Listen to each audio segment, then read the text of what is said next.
حضرت حرم بن حیان تابعی ہیں، فرماتے ہیں جب میں نے یہ حدیث سنی نا کہ نبی پاک علیہ السلام نے فرمایا ہے کہ حضرت اویس کرنی ان کی دعا کی برکت سے اللہ میری امت کے لوگوں کی بخشش کرے گا، اور جب میں نے یہ سنا کہ حضرت مولا علی جیسے لوگ، حضرت عمر فاروق جیسے لوگوں کو جبہ دے کے بھیجا گیا ہے، اور حضور نے بھیج کے کہا ہے کہ اویس سے کہنا میری امت کے لیے دعا کرے، تو فرماتے ہیں میرے سینے میں لو لگ گئی کہ میں حضرت اویس کرنی سے ملوں، میری طبیعت لگ گئی، میرا شوق آ گیا کہ میں خواجہ اویس کرنی رضی اللہ تعالیٰ عنہ سے ملوں۔ میں نکل پڑا، اللہ کے بندے کے لیے نکلا۔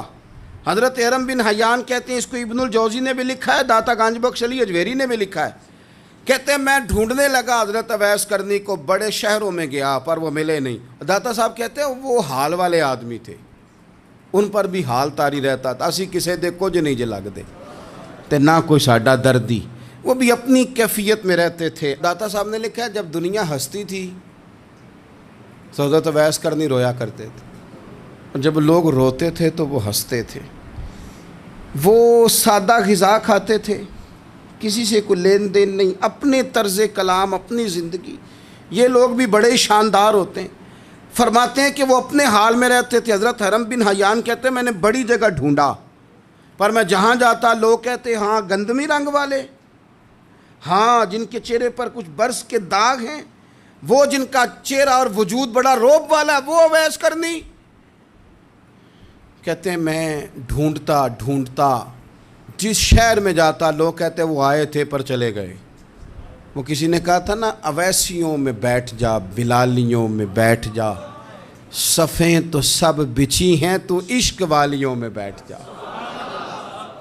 فرماتے میں وہ صفیں تلاش کرتا ڈھونڈتا، نہ ملے مجھے، بالآخر میں عراق پہنچ گیا۔ نہر فرات کے کنارے ساری دنیا سے علیحدہ ہو کے وضو کر رہے تھے۔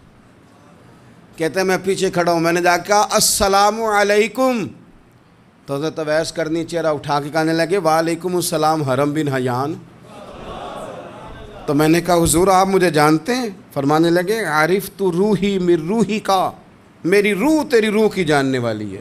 کہتے ہیں میں نے کہا حضور کو نصیحت کر دیں، تو فرمانے لگے پہلی نصیحت تو یہ ہے کہ آج کے بعد مجھے ملنے نہ آنا، میں نہیں پسند کرتا، میں تنہا رہنا چاہتا ہوں، مجھے نہیں شہرت اچھی لگتی، میرا نہیں دل کرتا لوگ میرے پیچھے بھاگیں، آج آیا ہے آج کے بعد نہ آنا، بس چھوڑ دے مجھے میرے حال پہ، میں اپنی زندگی اپنے حساب کے مطابق گزارنا چاہتا ہوں، تو آج کے بعد نہ آنا۔